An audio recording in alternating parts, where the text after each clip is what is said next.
Umiling-iling naman siya at ngumisi. Saglit na namayani ang katahimikan. Nabanggit sa akin ng tatay mo noon. Pinag-aaral ka ng tiyahin mo sa Manila. Ano nangyari? Bahagi ako nagulat sa tanong niya. Hindi ko yun inaasahan. Tumikim ako. Hindi na niya ako kayang pag-aralin. Sabi ko tumingin sa labas ng bintana. Nakalimutan ko na ang nangyari sa akin sa Manila. Nakatulong ang pag-uwi ko dito sa San Isidro. Dito ay ligtas ako sa mga taong nasa paligid ko. I see. Anong year ka na ba? 3rd year na sa pasukan. Tumangu-tango siya. May foundation kami sinusuportahan para sa mga bata na hindi kayang pag-aralin ng mga magulang nila. Mga estudyante na nagsasariling sikap, ngunit hirap pa rin pag-aralin ang sarili. Gusto mo bang ipasok kita? Alok niya. Sumulyap ako sa kanya. Seryoso ang mukha niya sa inaalok niya. Hindi ako makapaniwalang inaalok niya ako ng tulong. Kung sa bagay, tinulungan na rin niya kami noon. Hindi na. Para na lang sa mga bata iyon. Malaki na ako. Kaya ko na magbanat ng buto at suportahan ang sarili ko. Pero, salamat sa alok mo, bossing. Ngumisi siya. Matured ka rin palang mag-isip. Akala ko isip bata ka pa rin. Sumimangot ako. Akala mo lang yun. Sa buong durasyon ng biyahe ay kung ano-ano mga tinatanong niya sa akin. Pati personal kong buhay, tinatanong din niya. Kaya minsan, hindi ko maiwasang papilosopong sumagot. Mabuti na lang parang sanay na siya. Mabait naman pala siya at hindi naman masyadong nakakatakot kausap. Pero nakaka-intimidate minsan ang itsura niya, pati na ang malaking boses niya. Paghinto ng sasakyan sa tapat ng bahay namin ay sakto namang nasa labas din ng bahay si tatay at nagdidilig ng halaman. Lagi niyang dinidiligan sa hapon ng mga halaman ni nanay na buhay pa rin. Natigilan si tatay na makitang bumaba ako ng sasakyan. Lumapit siya. Magandang hapon ho, Mang Elias. Bati ni Boss Raymond. Ngumiti si tatay. Abay, magandang hapon naman, Raymond. Nadaanan ko sa bayan itong bunso niyo kaya sinabay ko na. Ganun ba? Salamat. Lumapit ako kay tatay at nagmano. O anak, nagpasalamat ka na ba kay Raymond? Untag sa akin ni tatay. Pumaling naman ako kay Boss Raymond. Salamat, bossing. You're welcome. Kita na lang tayo bukas sa tindahan. Nagpaalam na siya sa amin ni tatay at umalis na. Kumuway pa sa amin sila Kuya Pancho na binilatan pa ako. Parang mga bata talaga. Pumasok na kami ni tatay sa loob ng bahay. Nakapagluto na pala si Kuya Joel at malapit na rin kaming kumain. 1 linggo bago sumapit ang pista ng San Isidro ay abala na ang mga tao. May naglilinis ng kani-kanilang bahay at bakuran para sa mga darating na bisita. Sa bahay nga rin ay naglilinis na rin sila tatay at Kuya Joel. Gusto ko nga sanang tumulong pero may pasok ako. Ang kalye nga ay puno na ng mga banderitas. Ang mga kapitbahay namin ay kanya-kanya na rin ang plano kung anong gagawin at lulutuin sa pista. Ko, excited na ako sa darating na pista, bakla. Sino kayong mga artistang bisita sa plaza? Excited na sabi ni Carlo. May mga artista kasing kumbidado tuwing pista sa plaza, kaya dinudumog talaga ng mga tao. Sayang, may pasok tayo sa araw ng pista. Nangihinayang na sabi ko, gusto ko ring manood sa plaza. Siyo nga, wala tayong pasok noon. Sarado ang buong production pati na ang tindahan at office. Talaga? Wala tayong pasok noon? Bakit wala nagsasabi? Baka sasabihin pa lang mamaya sa inyong mga baguhan ni Kuya Emil. Basta, wala tayong pasok ng araw na iyon. At ito pa, imbitado tayo lahat ng empleyado sa mansyon nila, Boss Raymond, dahil malaki ang handaan doon. Talaga? Imbitado tayong lahat? Namilog ang mata ko. Parang na-excite akong bigla na makapunta sa mansyon nila Boss Raymond. Oo, ang ganda-ganda doon, Bax. Ang laki-laki ng mansyon nila Boss Raymond. May swimming pool pa. Taon-taon kami nakakapunta doon tuwing pista. Ang daming pagkain kaya mabubusog ka talaga. Pwede ka pang mag-Sharon. Ako nga, inuwi ko noon. Lengua at tinadtad na lechon. Pagkukwento ni Carlo. Oo naman, parang masaya yan ah. Masaya talaga. Bukod sa ating mga empleyado, marami din sila mga bisita na mayayaman at mga kilalang tao sa politika at show business. Dahil sa mga kwento ni Carlo ay tuluyan na akong na-excite. Nasasabik na ako na dumating ang araw ng pista at makapunta sa mansyon nila Boss Raymond. Kahit kailan ay hindi pa ako nakakapunta sa malaking event. Sa Manila kapag may dadaluhang event sila Tita Jeka ay hindi naman ako isinasama at sila lang mag-anak. Ayos lang naman sa akin dahil hindi ko rin feel sumama. Mauupi lang kasi ako. Pagdating ko sa tindahan ay tungkol din sa pista ang topic ng mga kasamahan ko. Maging sila ay excited din na pumunta ng mansyon nila Boss Raymond. Inanunsyo din ni Kuya Emil na wala kaming pasok ng araw na iyon. Ano kaya susuotin ko pagpunta sa mansyon nila Boss Raymond? Siguro, magdodress na lang ako. May dress akong binili na hindi ko pa nasusuot eh. Tapos magpapariband ako. Ani Lolit na hindi naman obvious na excited na sa pagpunta sa mansyon. Nangingiti naman ako nakikinig sa kanila habang sinusuklian at nare-resebuhan ng mga customer. Ako, magpapapedicure at manicure at magpapakulay ng buhok para kabog kinabukasan. Sabi ni Nancy. Ay ako din, syempre hindi ako pakakabog sa inyo no? Ani Chinchin. Sige lang, magpasalo na kayo bago pa ang pista at magpa-beauty rest, magdamag. I'm sure naman na hindi niyo ako makakabog. Ako pa rin ang pinakamaganda sa ating lahat sa araw ng pista. Sabat ni Kimberly na taas noo at malaki ang ngisi sa labi. Ay, hindi ka sure na ikaw pa rin ang pinakamaganda sa araw ng pista, Auntie?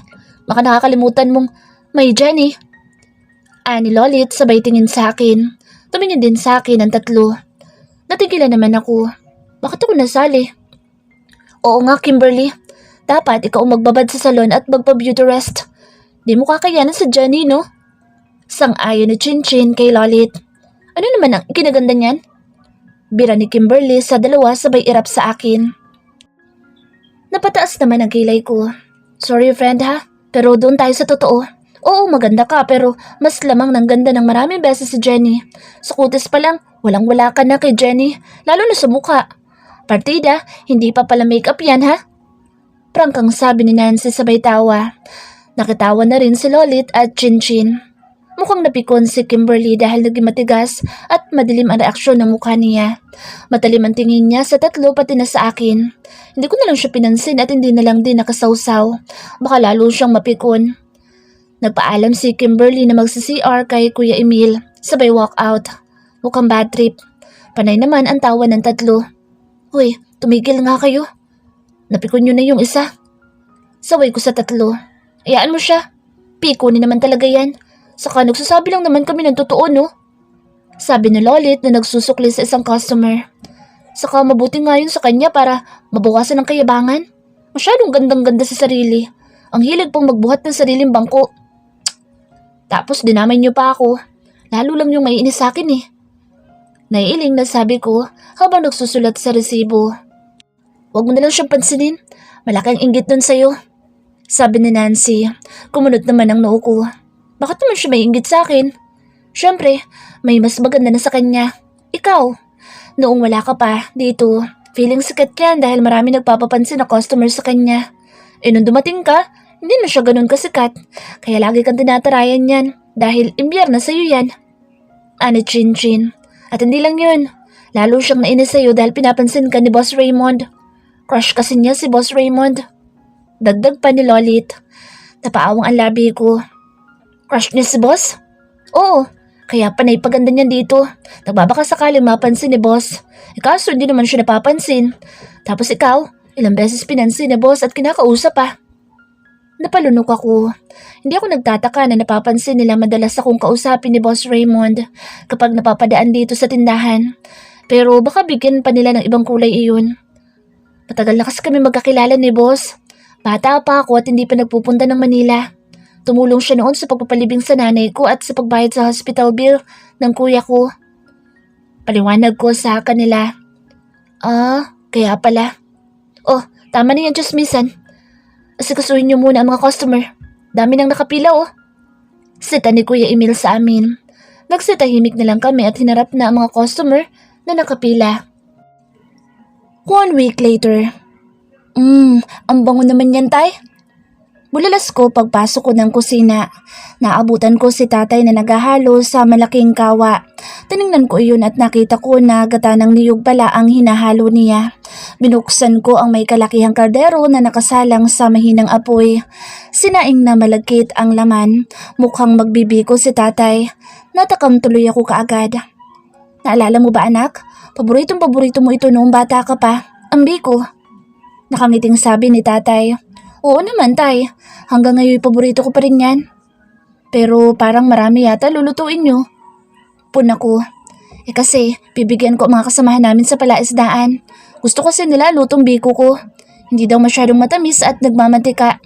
Saka padadalhan ko rin si Raymond. Mamaya dalhin mo pagpunta mo sa mansyon, anak. Ngumuso ako. Kailangan pa ba yun, Tay? Sigurado namang maraming handa sa mansyon. Oo, maraming handa pero may biko ba sila? Kung meron man, mas espesyal naman ang sa atin. Siyempre naman, specialty nyo yan eh. Saka masarap talaga ang biko nyo.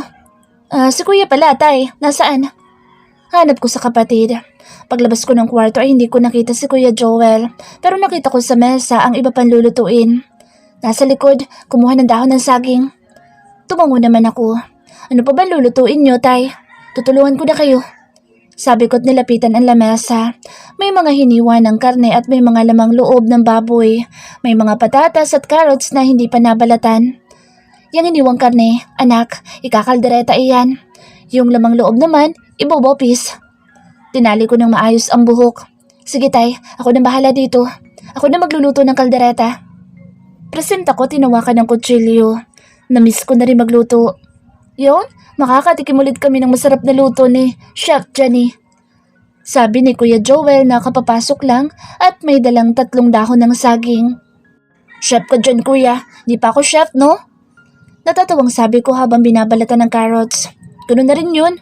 Doon ka rin naman mapupunta sa pagiging chef. Oo nga anak.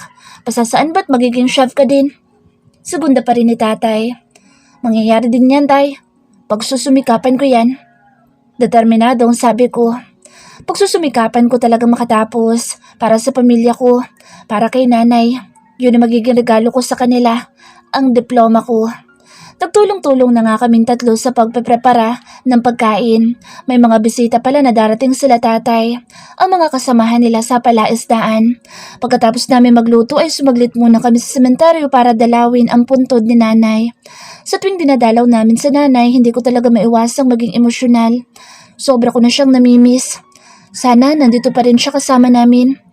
1:30 ng tanghali ay gumayak na ako.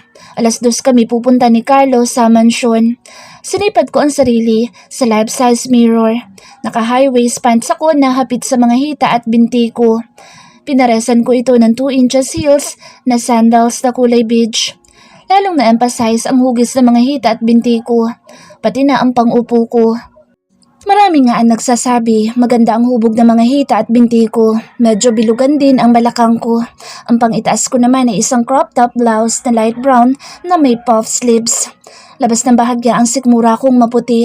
Ang buhok ko'y pinusod ko na lang pa-messy bun. May ilang hibla na nakalawit sa mukha ko. Manipis na makeup lang din ang ini-apply ko sa mukha. Nagwisik ako ng paborito kong pabango.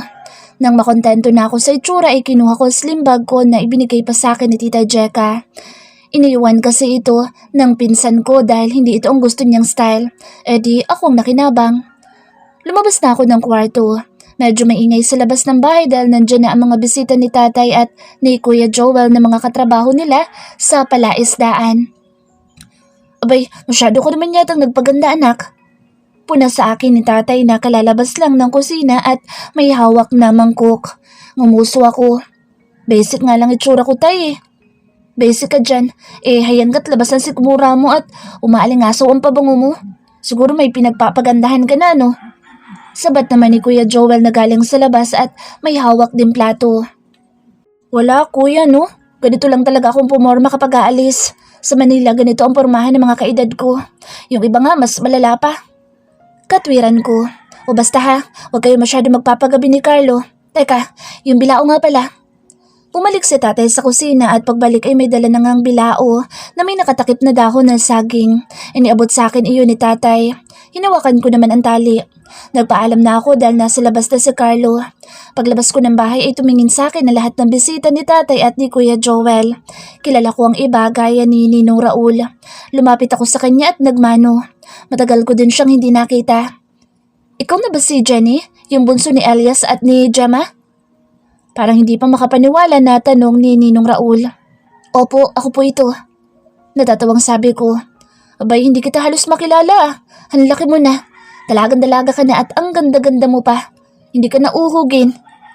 Ani Ninong Raul na ikinatawa ng iba pang mga bisita. Ngumuso ako. Ninong Raul talaga. Nagbibiro lang ako, iha. Pero masaya ako na nakauwi ka na. Siguradong tuwang-tuwa din sa Gemma sa langit. Ngumiti na ako. Salamat po, Ninong. Binati pa ako ng ilang mga bisita. Puro papuri ang mga narinig ko sa kanila. May isa pang ang kasamahan nila na binata ang nagbiro na liligawan daw ako. Biniro din siya ni Kuya Joel ng suntukan na ikinatawa ng lahat. Loko din itong kuya ko eh. Nagpaalam na ako sa kanila na aalis. Ayos na sanang pormahan natin, Day. Pero bakit may bilao? Panira ng OOTD? Sabi ni Carlo habang naglalakad kaming papunta sa sakayan ng tricycle. Special biko ito ni tatay. Padala niya kay Boss Raymond.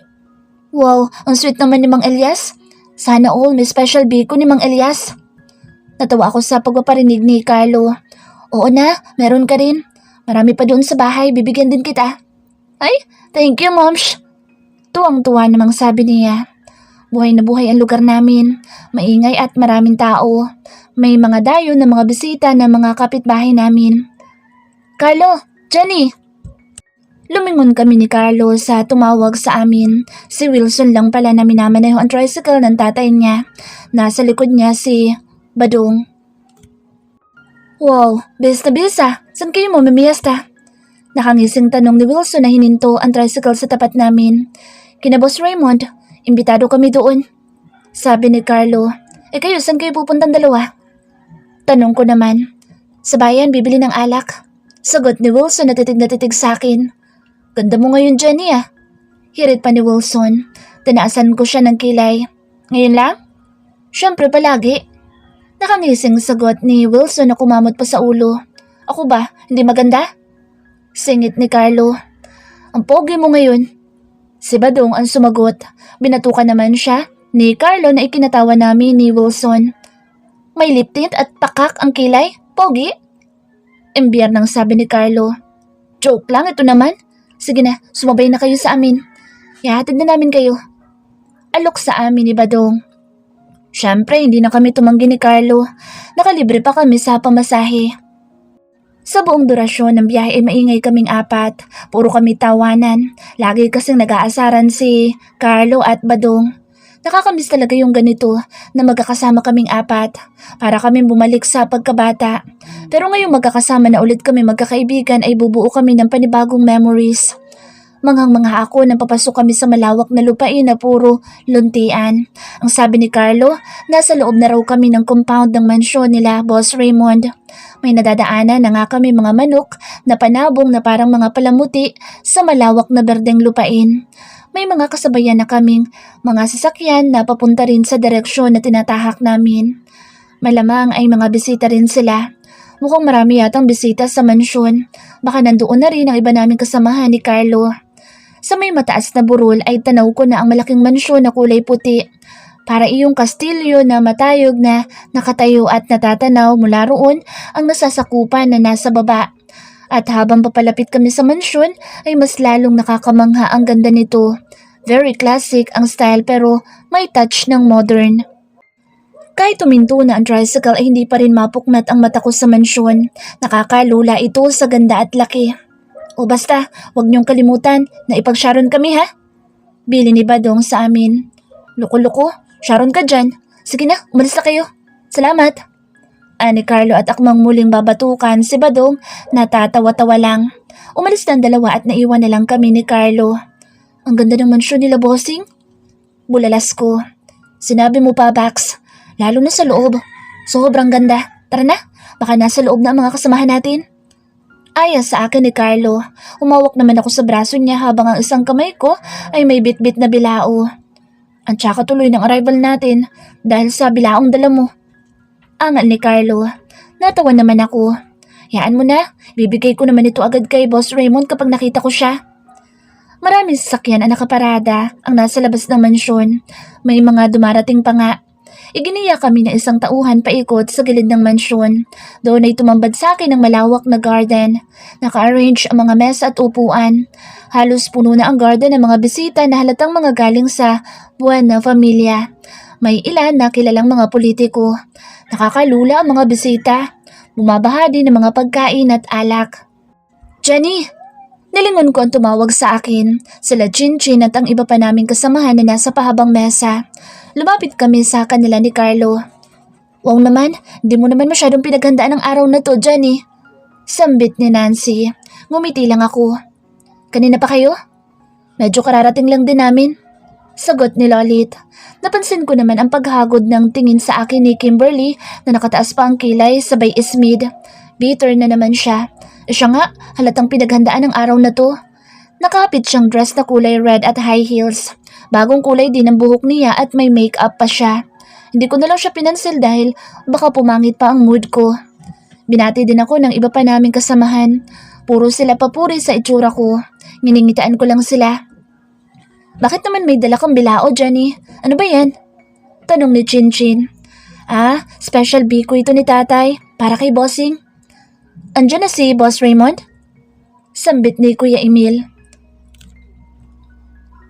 Ayan na nga siya oh. Sagot ni Chinchin. Umayos naman kami ng tayo. Papalapit sa pwesto namin si Boss Raymond. Nakikipagbatian pa siya at nakikipagkamay sa ibang bisita. Para siyang politiko. May pakaway-kaway at pangiti-ngiti pa. Ang gwapo din niya sa itsura niya ngayon. Bagong ahit siya kaya maaliwalas ang muka at mas nagmukhang bata. Pero mas prefer ko iyong may balbas at bigote siya. Bagay na bagay din sa kanya ang suot niyang long sleeve polo na puti na bukas ang ilang botones kaya kita ang malapad niyang dibdib. Kahit ano naman ang suot niya bagay sa kanya. Emil, nandito na ba lahat? Tanong ni Boss Raymond kay Kuya Emil. Nandito na pong karamihan, boss. Yung iba paparating pa lang. Good. Mag-enjoy lang kayo ha. Maraming pagkain dyan. Ani Boss Raymond at iginala pa ang mga mata sa amin. Nagpasalamat naman ang mga kasamahan ko sa pag-imbita niya sa amin. Hanggang sa dumako ang mata ni Boss Raymond sa akin at nagtagal ang tingin. Pasimple pa niyang hinagod ang kabuuan ko. Na-conscious naman ako bigla at bahagyang nailang. Tumikhim ako. Bossing, ipinabibigay pala ni tatay. Untag ko kay Boss Raymond at iniabot ang bilao. Kinuha naman niya iyon. Ano to? Tanong niya at sinipat-sipat ang bilao. Special biko yan ni tatay. Para sa'yo. Ngumiti siya. Oh, I see. Nag-abala pa si Mang Elias. Salamat ka mo. Ikaw din dyan eh. Mag-enjoy ka din dito at huwag kang mahihiya. Tumangutango ako at ngumiti rin. Nabura naman ang ngiti niya at kumunot ang noo. Pero hindi ko gusto ang suot mo. Ang liit ng pangitaas mo. Kita na sikmura mo oh. Sita niya sa akin. Ngumuso naman ako. Itong uso ngayon, bossing. Crop top. Uso ka dyan kapag ikaw kinabagan. Sumimangot ako. Bakit ba bothered na bothered siya sa suot ko? Yung ibang bisita nga halos kita ng kaluluwa eh. Iyo. Sabay-sabay kaming lumingon sa matandang lalaki na kahit sa kabila ng edad ay matikas pa rin ang tindig. Nababakas pa rin sa kulubot niyang muka ang kagwapuhan na taglay noong kabataan pa. Bagamat nasa itsura niya ang pagkastrikto. Siya siguro si Don Mateo, ang lolo ni Raymond. Lo, nandito na ba ang lahat ng mga tauhan mo sa production? Tanong nandun at nakangiting lumibot ang mata sa amin. Magalang naman siyang binati ng mga kasamahan ko sa production. May iba pang paparating, Lo. Tumangutango ang Don. Kimi ako ngumiti nang dumako sa akin ang mata ng Don. Aba, may bagong mukha ah. Anang Don. Siya ang bagong kahera, Lo. Sagot ni Boss Raymond. Oh, I see. You're so pretty, Iha. Nakangiting komento ng Don. Napangiti naman ako. Thank you po, sir. Kayo din po. Kinakabahang sabi ko. I'm pretty too? Natatawang sabi ng Don. Doon ko lang napagtanto ang sinabi. Ang ibig ko po sabihin, ang gwapo niyo po kahit matanda na kayo. Nakagat ko ang labi sa uling sinabi. Parang may mali yata. Humalakhak naman ang Don. I really like you, Iha. Napangiwi naman ako sa hiya. Mabuti na lang hindi nagalit ang Don sa pagsabi kong matanda sa kanya. Kinabahan kasi ako eh. Nakita ko naman ang ngisi sa labi ni Boss Raymond at tila aliw na aliw siya sa akin. Ngumuso na lang ako't yumuko. Anyway, Iho. Nandiyan na ang papa mo. Sambit ng Don.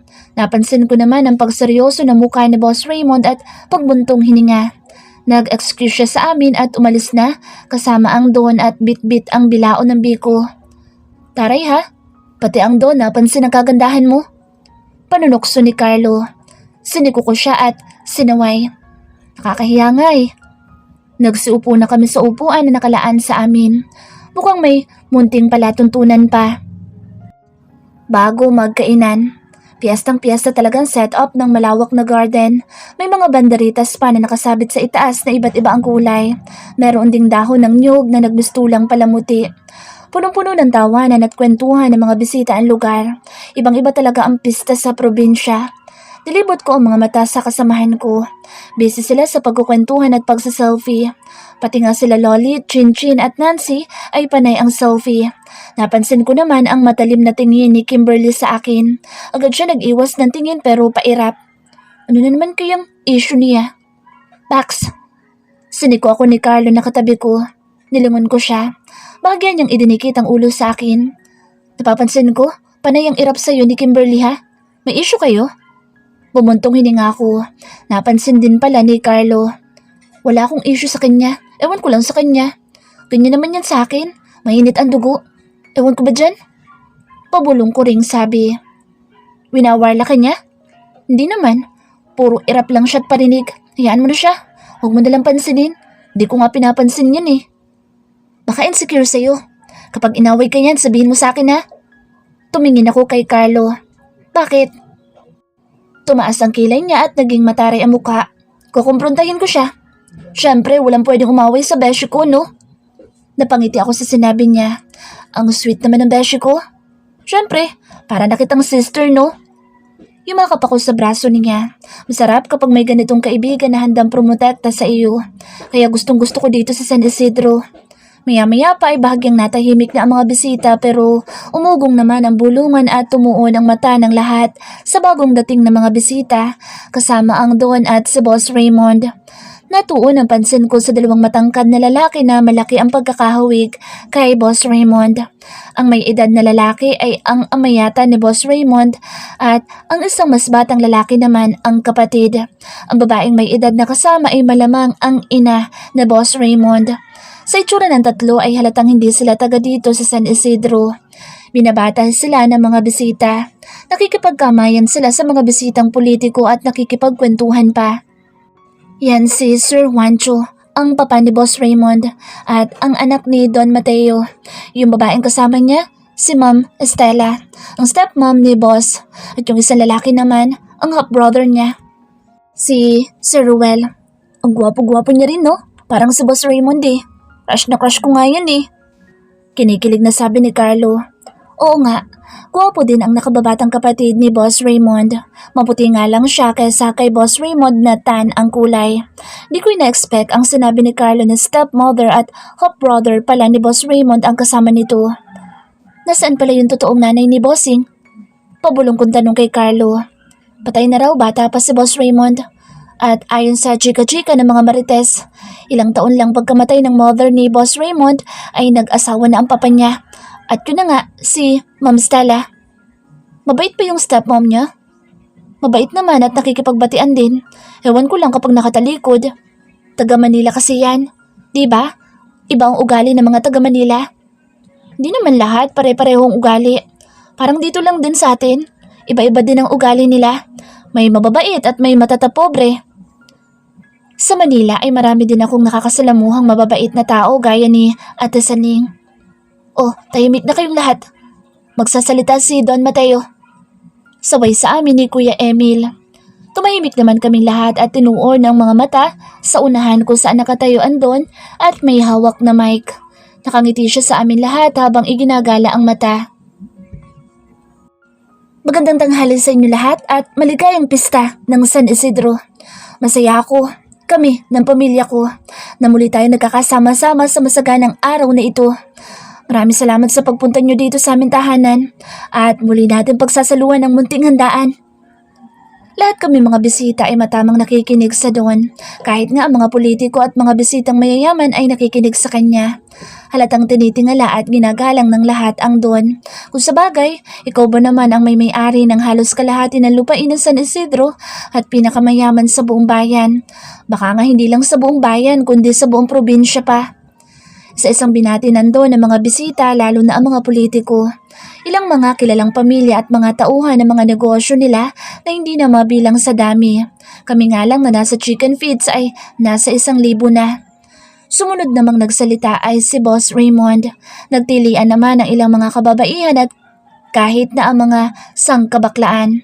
Pati nga may mga edad ay kinikilig pa sa kanya. Sikat pala si Tanda kahit medyo nakakatakot ang aura. Nag-umpisa na magsalita si Boss Raymond at tumahimik naman ang lahat. In fairness, magaling siya magsalita. Very commanding. Idagdag pa ang malaki at magaspang niyang boses na nakaka-intimidate talaga. Papasa siyang politiko. Binati niya ang mga bisita at nagpasalamat sa aming mga tauhan nila na masasipag. Tuwang-tuwa naman ang mga kasamahan ko. Bossing, kailan naman kayo mag-aasawa? Biglang tanong ng may edad na lalaking bisita na mukhang isa rin sa tauhan. Umugong tuloy ang tuksuhan. Ngumisi naman si Boss Raymond. Darating din tayo dyan, Mang Tino. Abay, excited na kami sa pag-aasawa mo, bossing.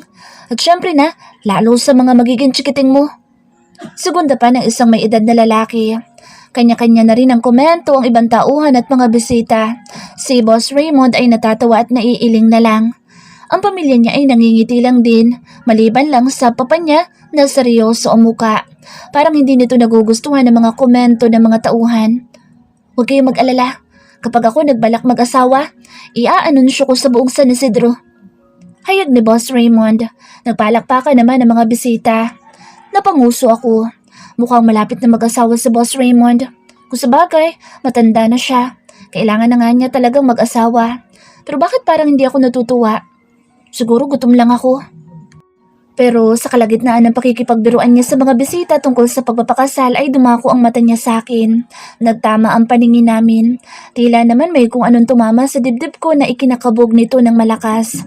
Ngumisi naman siya at muling binaling ang pansin sa mga bisita. Ano ba yan? Bakit bigla akong kinabahan? Dahil ayaw pa rin kumalma ng dibdib ko ay dinampot ko ang bote ng mineral water na nasa mesa at ininom.